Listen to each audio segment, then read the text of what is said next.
بر زلف بتان دست درازی نکنید، در خلوت شب زمین سازی نکنید.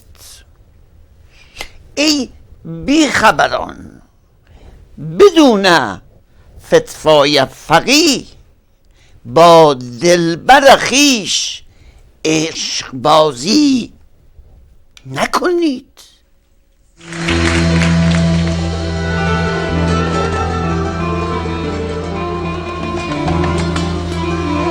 انت عيوني فرحة جنوني، بحلم حبيبي نكمل المشوار.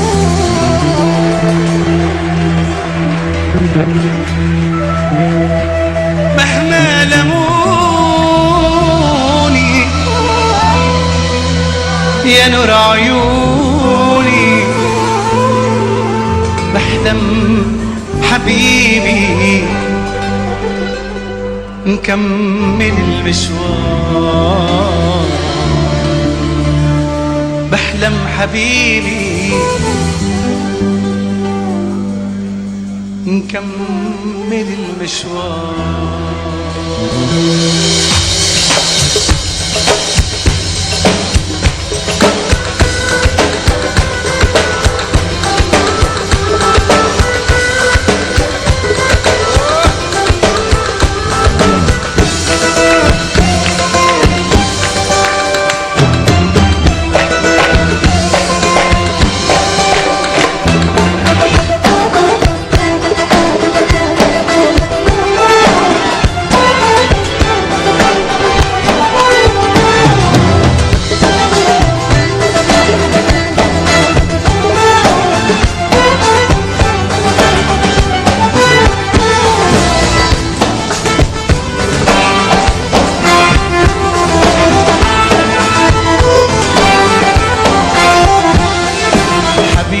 يا غالي يا مسهرني الليالي، اسمك دايما عبالي وبقلبي ليل نهار.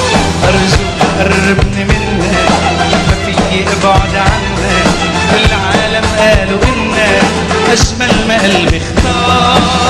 انت عيوني فرحة جنوني، بحلم حبيبي كمل المشوار. مهما لموني يا نور عيون، بحلم حبيبي كمل المشوار. بحلم حبيبي كمل المشوار. حبيب قلبي يا غالي يا مسهرني الليالي، اسمك دايما عبالي وبقلبي ليل نهار. ارجوك قربني منك، ما فيي ابعد عنك، والعالم قالوا انك يا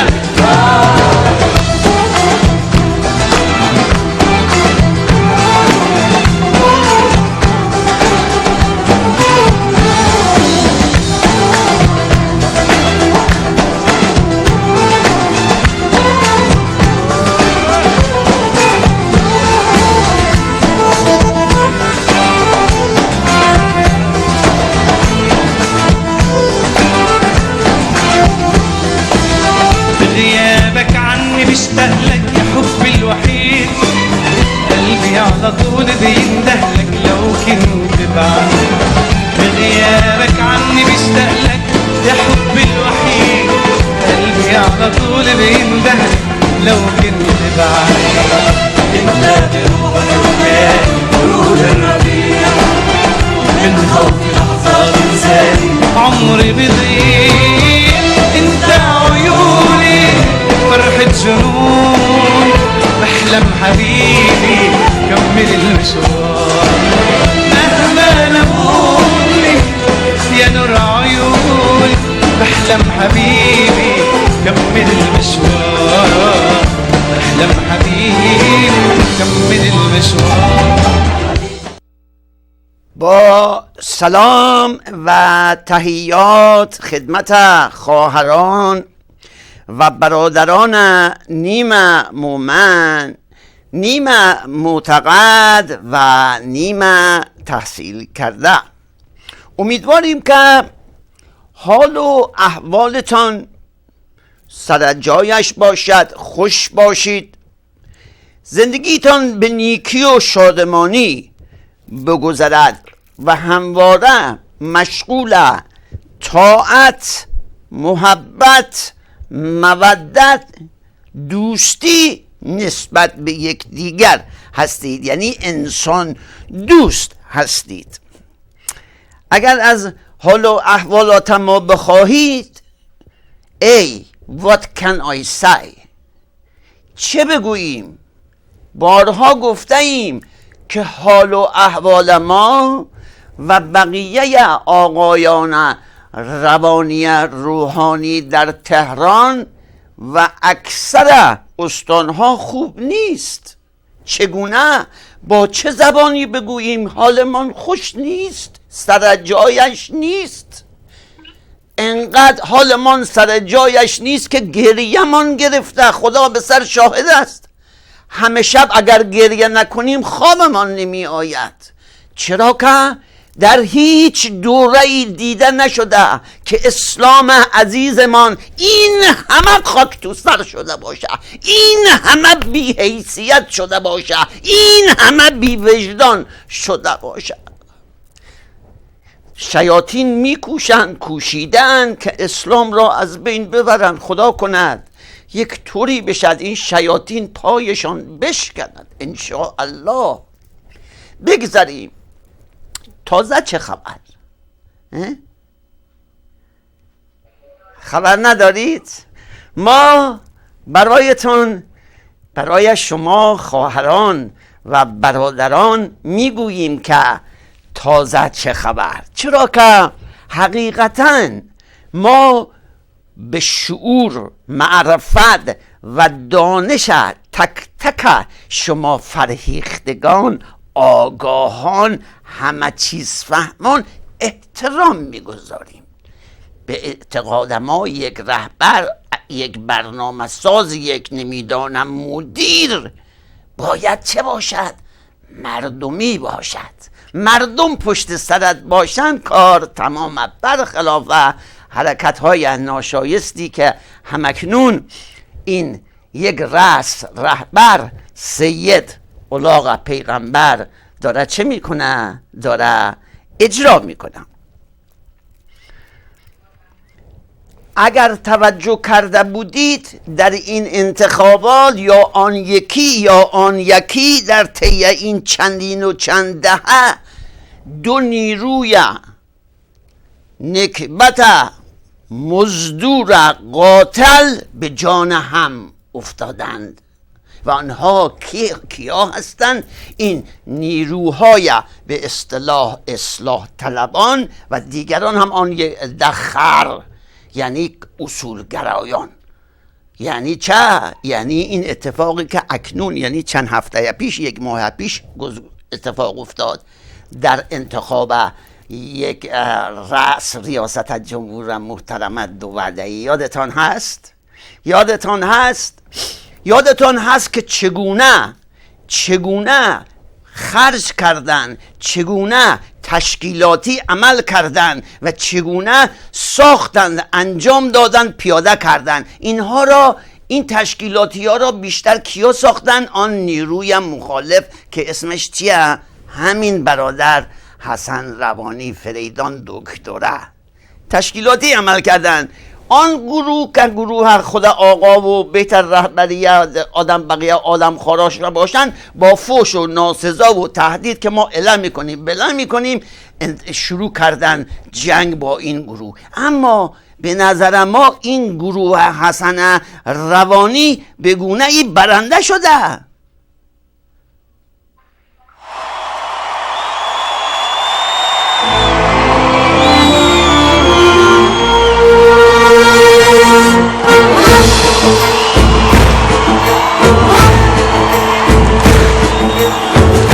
بهاران که گل شکفته، که لاله خفته به زیر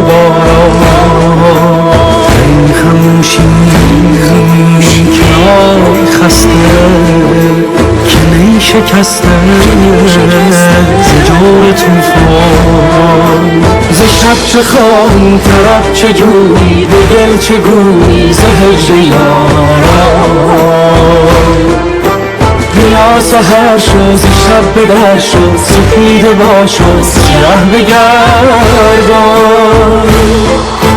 دوباره رفتن دوباره پیمان، دوباره پیمان، دوباره ایران، دوباره ایران، دوباره ایران، دوباره ایران، دوباره ایران، دوباره ایران، دوباره ایران.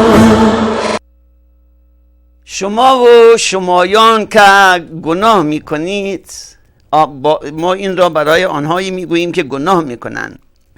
شما و شمایانی که همکنون در همه جای دنیا قرار گرفته اید و نانستاب گناه میکنید، بدانید و آگاه باشید خداوند متعال فرمودند که این آدم ها، این حیوانات در قهر، یعنی در قهر جهنم جاشانه.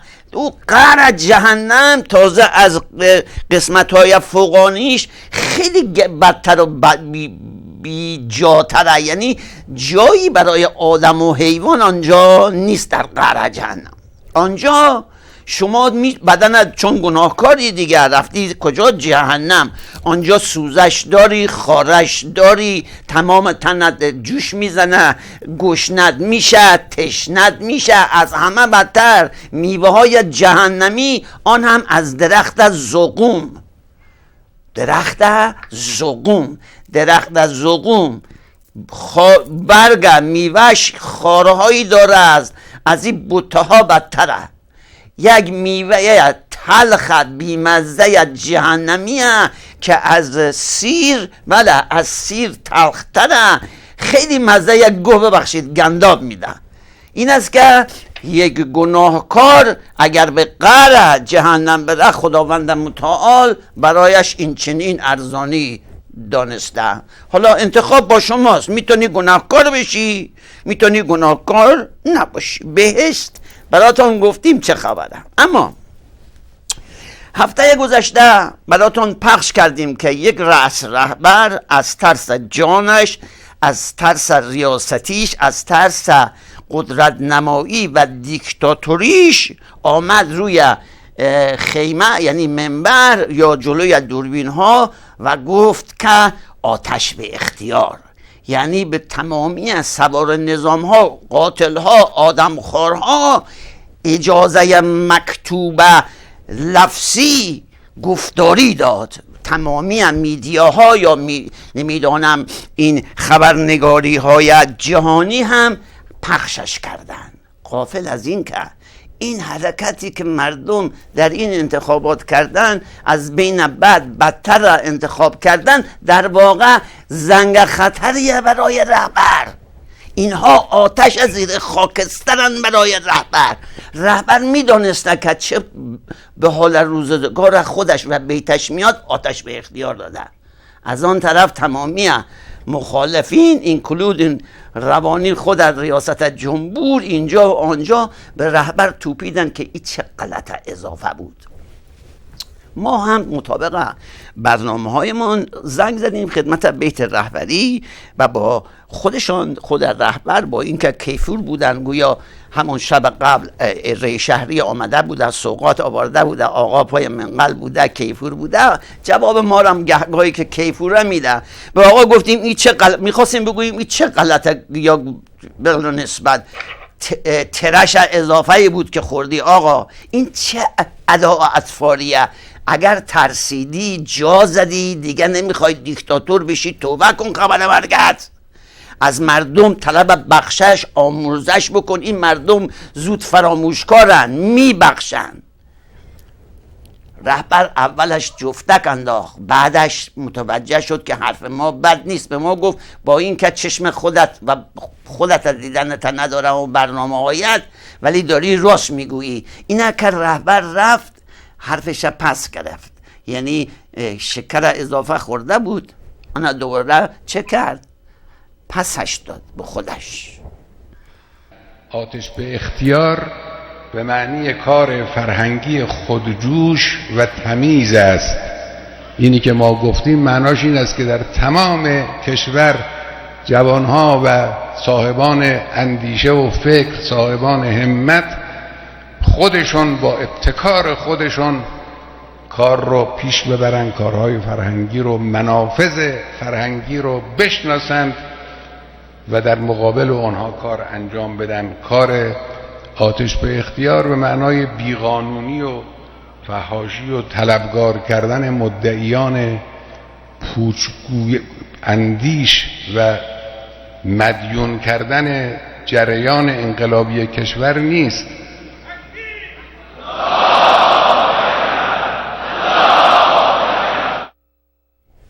حسن روانی، فریدان انبوه، دکتر ساکت نمیشینه. البته اگر توجه کرده باشید دو لبه کار میکنه، هم به میخ میزنه هم به نل. این است که رهبر تکلیفش، در واقع تکلیف آقا را مشخص کرده.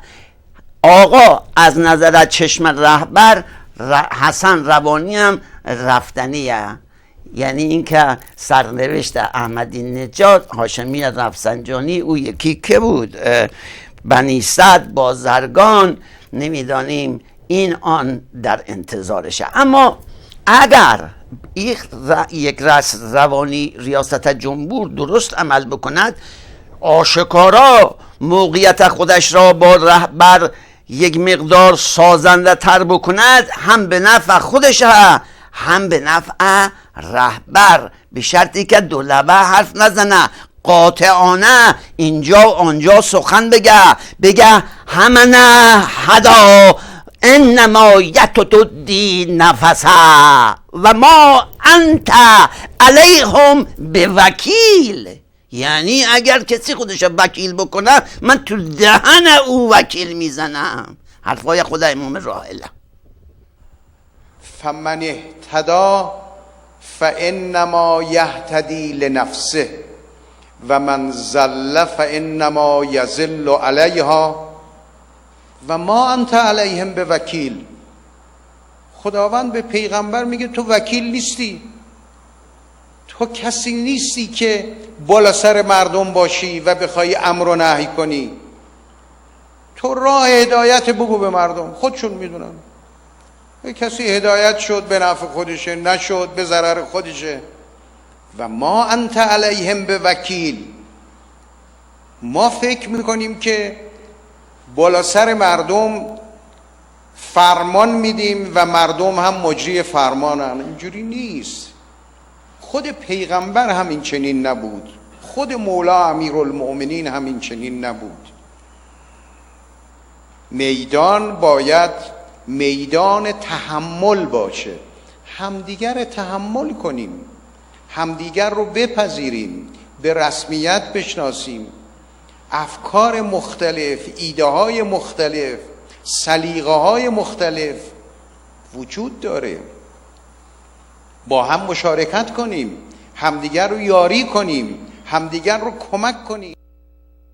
بعضی از وقتها، یعنی این که ما مثلا در برنامه گذشته من یک چیزی از سرور شهیدان، در باب از سرور شهیدان یا خود رسول خدا یا خود ذات مقدسش چیزی گفته ایم، چه در کتابامان بوده است گفته ایم یا اینجا و آنجا گفته ایم. اما بخشی از بینندگان آگاه و فرهیخته اما گویا یادشان میره، گوشی دستشانه، دوزاریشان نیفتاده، دوباره میگن اونه بگو به ما و نمیگوین که اونه بگو چی را بگو، کدام یکی را بگو. ما خیلی گفته ایم و میگوییم تا به حالا و خواهیم گفت. اما چیزی که به نظرمان آمد در این خاتونی که زنگ زده بود، فاسک فرستاده بود، تلفن کرده بود، ایمیل کرده بود، 1001 طریق ما را از فیسبوک، نمیدانم آن یکی اسمش تلگرام، این یکی آیمو، اینجا آنجا ما را پیدا کردن،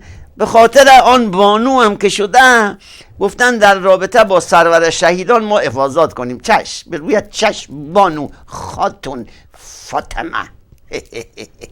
میفرماید امام رضا، از قول امام رضامون میگوییم، بله خودمون کی هستیم که بگوییم. آقا امام رضامون میگه که وقتی که سرور شهیدان کوچک بودن، کوچولو بودن، بغلی بودن، تو سینه مادر بودن، حالا ما نمیدونیم به چه دلیل بوده که این سرور شهیدان گشنش بوده، شیر نخورده بوده. این خیلی خیلی مهمه. این است که این کودک شیرخوار را میدهند آن روز به دست حضرت محمد.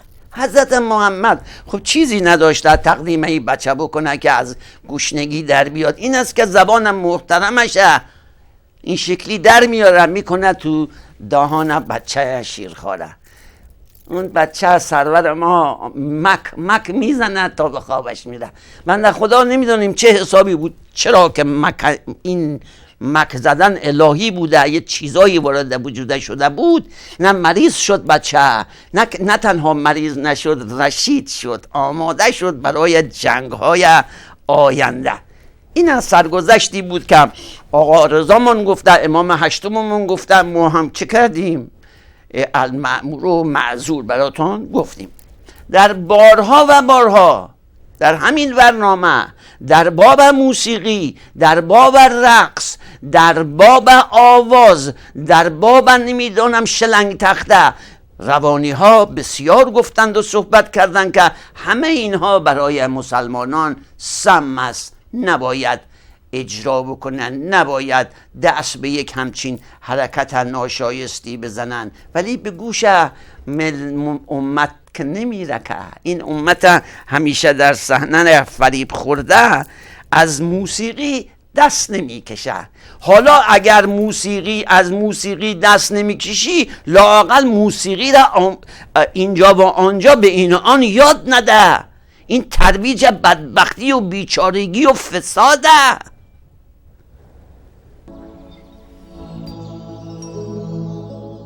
بیننده خوب پرسیدن که پولی که از راه آموزش رقص به دست بیاریم حلال محسوب بشه یا نه. البته یه سوال دیگه هم پرسیدن، منتها در پایان پیامشون باز گفتن که پدرم نمیتونه خرج و مخارج مدرسه‌مو پرداخت بکنه، بنابراین مجبورم رقص آموزش بدم. اشکالی داره یا نه؟ خب یه کاری دیگه انجام بدن. مگه همه شغل‌ها منحصر شده در آموزش دادن رقص؟ بله، آموزش رقص مشکل داره از نظر شرعی و پولی هم که در مقابل اون میگیره پول حلالی نیست.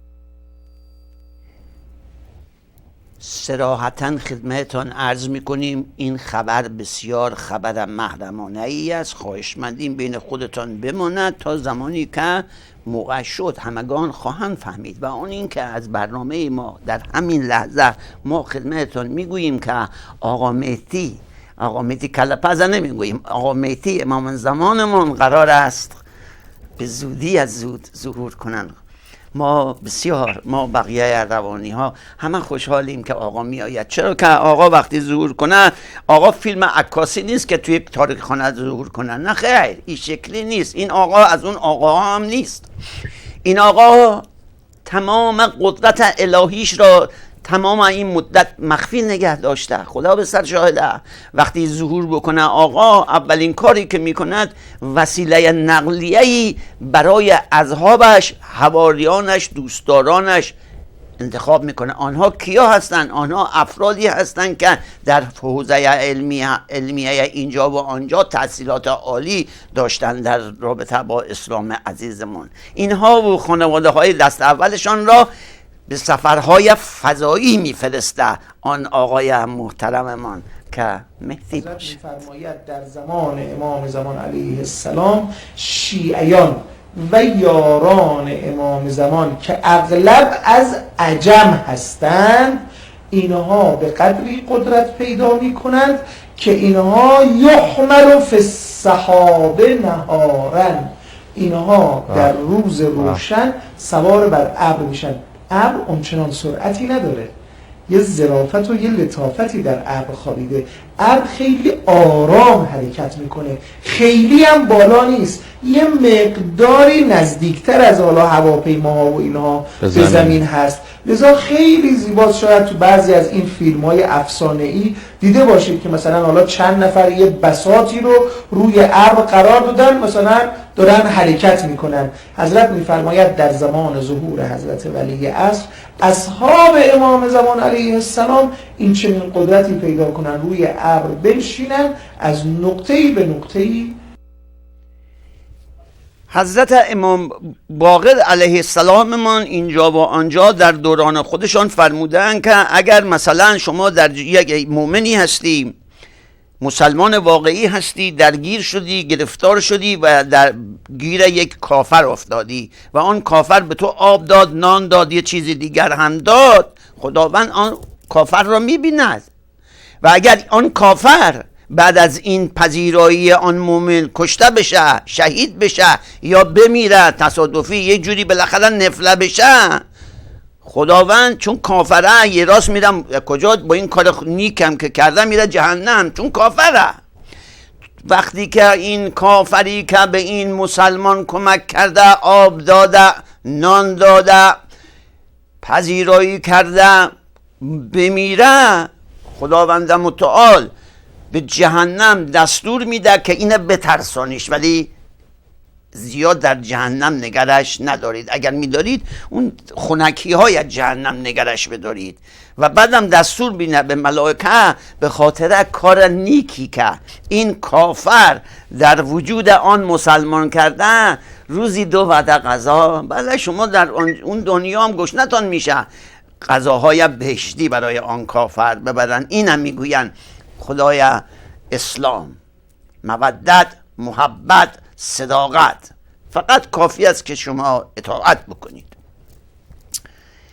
حقیقتش اخیراً قدری وحشت زده شدیم، البته ما که نه، ولی اکثر آقایانی که باهاشان صحبت میکنیم، این روانی های داخل مملکت، چه روانی های فیضیه، چه روانی های مثلا آن دوره بهش میگفتیم آخوند دوزاری، همین نکبت رهبرم دوزاری بوده دیگه، خبر مرگش شما نمیدانید، ما میدانیم. او در کوروپسخانه های جوابان ای با الاغ این و اونور میرفت روزه میخوان، بعد دوچرخه، بعد وسپا، حالا مرسدس بنز و اینجور چیزا، رهبر دیگه. اما ما وحشتمان برداشته که مثل آن دوره‌های گذشته که سر هر میدان یک آخوند با عمامه آویزان کردن، این دفعه اگر این خشم گرسنگان، جوانان در داخل مملکت این دیگه جوششان خروشان بشه، خشمشان خروشان بشه، بابای آخونده که در میارند.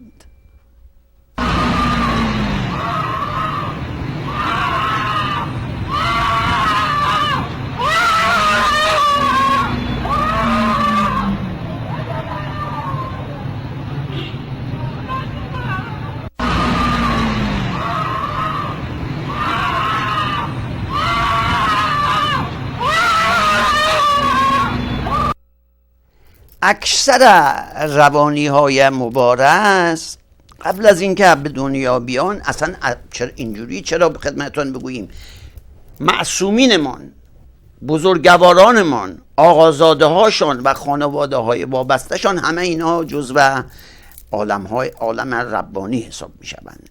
علوم اینها با علوم دیگران فرق می کنند، بسیار نزدیک به کارهای الهی است.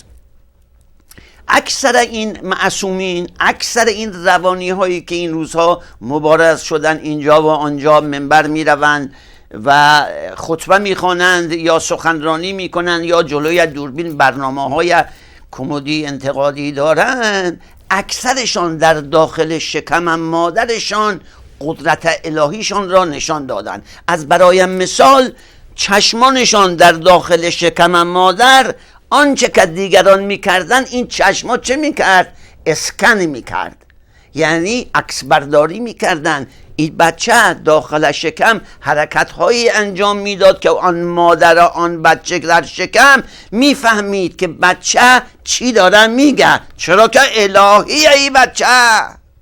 شکم مادرم بودم، مادرم نقل میکرد که بابا تو کبابی کار میکرد.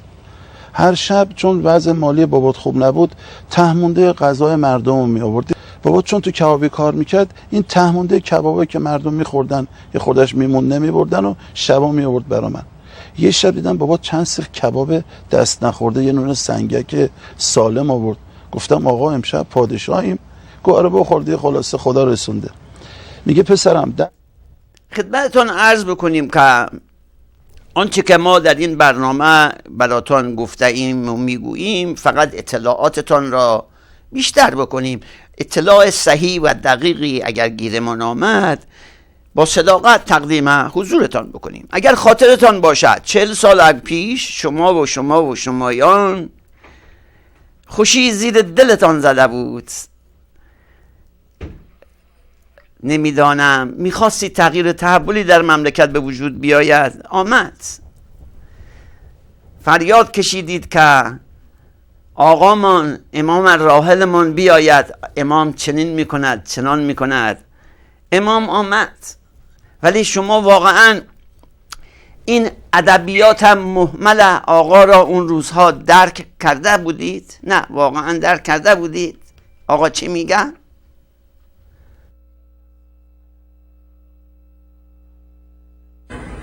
اسلام نمیذارد که لخت برن توی این دریاها شنا کنن، پوستشون رو میکنن. با زنها لخت برن اونجا، بعد زنها لخت بیان تو شهرها، کارهایی که زمان طاغوت میشد.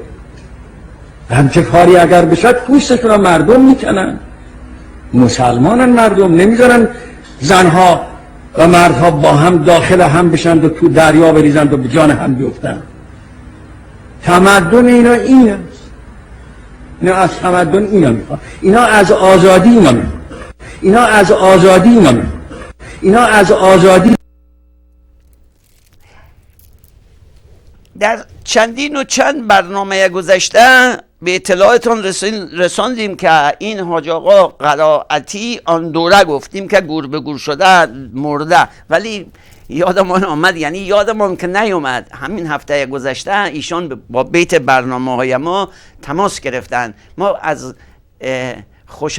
حادثه خودمان گوشی را برداشتیم تا گفتیم الو بفرمایید. برادر حاج آقا قرائتی بودن، گفتن من قرائتی هستم. حاج آقا مینرکی سبکم الله علیه. بالاخره با آقا خوشبش کردیم. گفت برادر ما خود رهبر اینجا آنجا بقیه روانی ها برنامه تو را مانیتور میکنیم، میبینیم، ما هنوز نمرده ایم، تو ما را گور به گور کردی، راجع به اون دنیا صحبت میکنی. و خاطر نشان کردن، تذکر دادن که حتی برنامهشون از برنامه خود ما هم کمدی تره. ببخشید همان دیگه کمدی تره. این است که ما به ایشان قول دادیم دیگر نگیم خبرش مرده، اسمش بذاریم دم مرگی. این دم مرگی مرتب داره برنامه سازی میکنه برای این امت همیشه در صحنه. زمان رضا شاه خانم یکی از علما هم میگفت امام دو بردار. ایشون هم میگفت شما از اول دیدی که ما خوندم زن ما شدی، من امام بر نمیدارم. این آقای عالم بزرگوار میره حمام، حالا بگه من ممکنه بشناسنش، میره حمام، خانمش یه کت شلوار رو یه پیرن یقه‌دار رو میذاره تو بخچه و میره در حمام. به حمام میگه حاج آقا یادش رفته بخچه‌شو برداره، این بخچه حاج آقاست، اینو ببر، لباس حاج آقا رو ببر تو بخچه به ما بده. آقا از حمام میاد بالا بیرون، بخچه رو وا میکنه، میبینه کت شلوار، میگه آقا لباسام کو؟ لونگو بس بابا لون اومد تو خیابونات رو. ببینید اینو میگن خط شکن. خوب است که بدانید الان در تمامی شهرهای بزرگ غرب، آمریکا، اروپا، اینجا آنجا، حتی در خود مملکت ایران گل و بلبل اسلامی در مکانهایی که رفت و آمد تردد جمعیت هست، ترافیک هستند هنرمندانی که در خیابان اینجا آنجا گوشه چهارراه سر کوچه برای جماعت هنرمندانی یعنی چه میکنن؟ هنرنمایی میکنن با اینکه رژیم مخالف است. اما خدمتون بگوییم چند مدتی میشه که ما هم به سرمان زده با این تکپوز، با این عباب و قباب و عمامه بریم مثلا وست‌وود بولواردی، ملبوی، نیوپورت بیچ، اینجا جاهای خوش آب و هوا و با منظره و ایرانی جماعت گفتیم برویم اونجا بلکه یه عده‌ای ما را ببینن به عنوان چه میدانیم میکی ماسی، یک چیز برنامه تلویزیونی ما چی بشیم؟ پیدا بشیم، یعنی ناپدید بودیم تا حالا پدیدار بشیم مثل خیلی ها. میگوین اکثر آنهایی که یک هنری در چنته دارند و گمنامند اگر در انظار بزنند یا اجرا بکنند بعضیاشان نانشان تو روغن است. چقدرم خوب است نان روغنی.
شما باید آنچه که معصومین گفته‌اند، بزرگواران ما گفته‌اند، در گوشتان همواره باشد و بدانید همگی روانی‌های روحانی از روز که آمدن به ملک کیان فریاد نعره میکشن که چه؟ میگوین آقا این نماز که 5 بار در روز قرارت تو نماز بخوانی را جدی بگیرید. دیده شده، روایت داریم، حتی حیوانات وحشی نماز را جدی گرفتن، نه اینکه نماز بخوانن. اگر مثلا صاحبشان نمیدانم آن چوپانشان حالا یک کسشان نماز میخوان احترام میذاشتن. در واقع هستن خیلی زیاد، فیل بوده، شتر بوده، اسب بوده، نمیدونم شیر بوده که اسلام آورده، اسلام را قبول داره. اصلا این حیوانات وحشی با خود حضرت پیغمبر بارها صحبت کردن، دیالوگ برقرار کردن بدون اینکه به هم دیگه بپرند. اما دیده شده در بعضی از خانواده های این مسلمانان اینها حیوانات اهلی در خانه دارن. این حیوانات اهلی از اسلام خوششان نمی آید، از نماز خوششان نمی آید.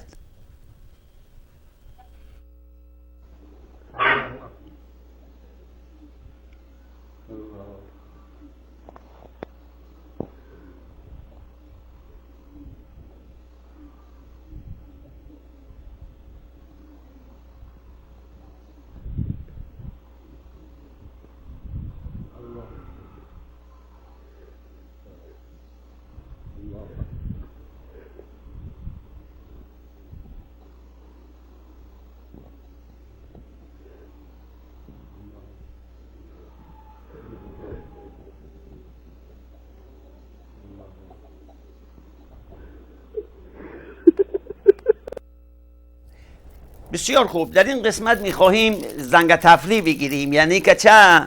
یعنی اینکه یک سری بزنیم به این آرشیو و این علی ننگدین که خدا میداند که 30 و چند سال ما را یدک اینور اونور کشیده.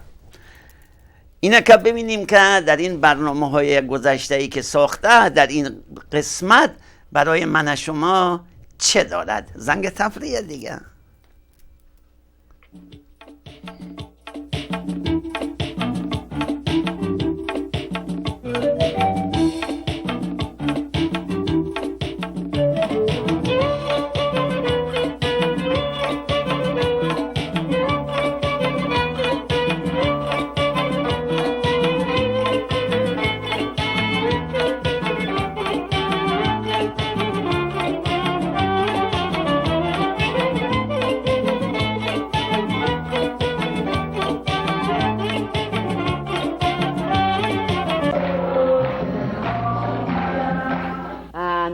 اکشن. خانم جان برنامه زنده است، گفتم اکشن. هلو. با سلامی به گرمی تابستان گرم 42 و احساسی لبریز از سال 2000 و با قلبی عاشق تر از من چه کسیست برای تمام دلباختگان مام وطن فصل جدید برنامه‌های خود را به روی دریچه قلب شما می‌گشایم. روزتان را دریابید 24 ساعت کامل. به اندازه کافی وقت دارید که نظاره‌گر، منعقدگر و ناسزاگر ما باشید، مایی که برای شما آمده ایم.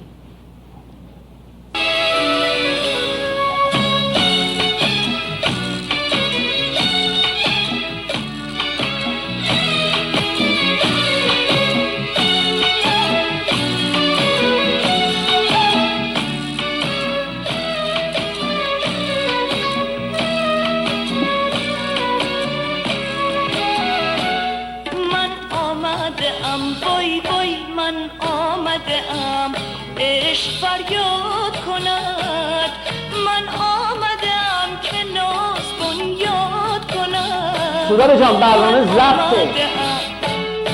آقای کارگردان یه خود کلوزش کن برنامه ضبط عزیزم، به هوش بیا. برنامه زنده است. برنامه زنده است سودار جان، مردم آبرومون رفت. اکشن. بله ما آمدیم که بمانیم، سازنده، رزمنده، پوینده.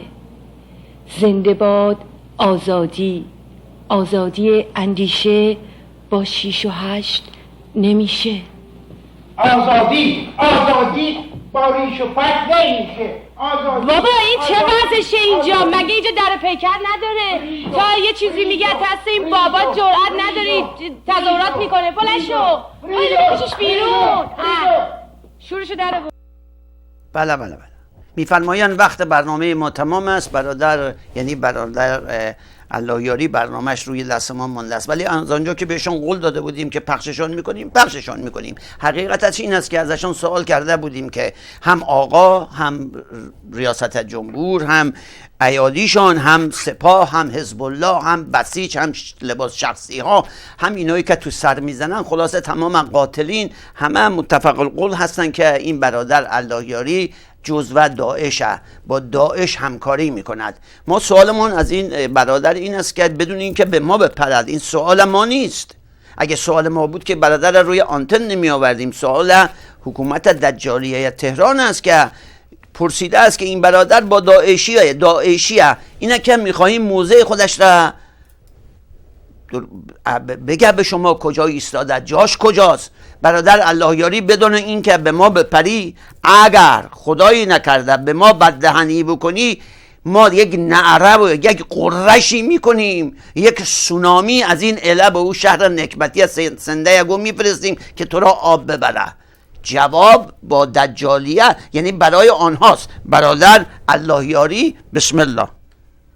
و خداوند متعال بله هر کسی که داعش را سپورت میکنه و از جمله آقای خامنه ای که داعش را سپورت میکنه، خدا خامنه ای را لعنت کنه و هر کی که داعش را و هر کی طالبان را و هر کی که وهابیت را سپورت میکنه خدا اونا را لعنت بکنه. و آقای خامنه ای هم با طالبان ارتباط داره و هم با داعش ارتباط داره. فکر کرده که ما اینجا چی طرفدار داعشیم؟ شما اینقدر اولاغید. شما اینقدر احمقید. من چه نفعی به من میرسه که من اینجا از داعش؟ من تعجب میکنم از عقل شما جماعت دجالیه که بهش خورد به فکر شما چی چیزا را میدن اینا که اللهیاری مثلا طرفدار داعشه. مگر من چی شده مرا؟ من کجام به داعش میخوانه؟ شما چقدر احمقید، چقدر اولاغید، شما چقدر نادانید. جهل شما باعث اذیت ما هست. یعنی اصلا صحبت کردن با شما جماعت دجالیه به خاطر نادانی شما باعث اذیت ما هست. شما اینقدر خرید اولاغید که فکر میکنید من طرفدار داعشم. من اصلا کجای من به داعش میخوره؟ عقیده من به داعش میخوره؟ که من مثلا این شبهه‌ای باشه که من طرفدار داعشم. مثلا من از مثلا اهل سوریه هستم یا اهل شمال عراق هستم، اهل تکریتم، از لحاظ قومی، از لحاظ عقیدتی، از چه لحاظ مثلا من مشابهتی بین من و داعش موجوده که شما اصلا همچین شبهه‌ای برای شما الاغها پیدا بشود؟ شما جماعتی هستید که دین ندارید و عقل ندارید. بله میگوین چندین و چند خط آمده. یه خط دیگر هم قبلا جواب دادیم ولی فرصت این نیست، دیگر نیست روی آنتن با شما عزیزان صحبتی داشته باشیم. قبلا ها هم گفتیم خدمتتان که وسط های برنامه، یعنی نیم ساعت نمیدانیم 40 دقیقه از برنامه گذشته، شروع کنید به زنگ زدن و ما بیایید روی خطوط، ما پاسخ میدهیم. اما الان وقت تمام شده است، باید برویم، کار داریم. در قسمت پایانی همین برنامه و برنامه‌های گذشته همواره گفته ایم و میگوییم که این تلویزیون و این برنامه باید حمایت بشه. دیگه بیشتر از اینم خدمتتان چه میدانم خبر مالی نمیدهیم، همین است که هست. این تلویزیون باید باشد، ما هم باید باشیم، ما باشیم، اونا باشن. تلویزیون خرج داره، برنامه خرج داره، مبارزات خرج داره. دیدید این تشکیلاتی عمل کردن چه منفعتی دارد؟ ما بهتون نشان داده بودیم. خواهر یا برادری روی آنتن داره چشمک میزنه، فرصتی نیست، از آن جا به ما اشاره میکنن، بعداً جوابتان را میدهیم. پس به امید این که هفته آینده جواب این خواهر یا برادر بدهیم، پوزش بطلبیم از همه آنهایی که زنگ زدند، روی خطوط ما آمدند ولی ما نتوانستیم با آنها گپ بزنیم. تا برنامه آینده درده کره. یعنی چه؟ یعنی السلام علیکم ولا تفرق.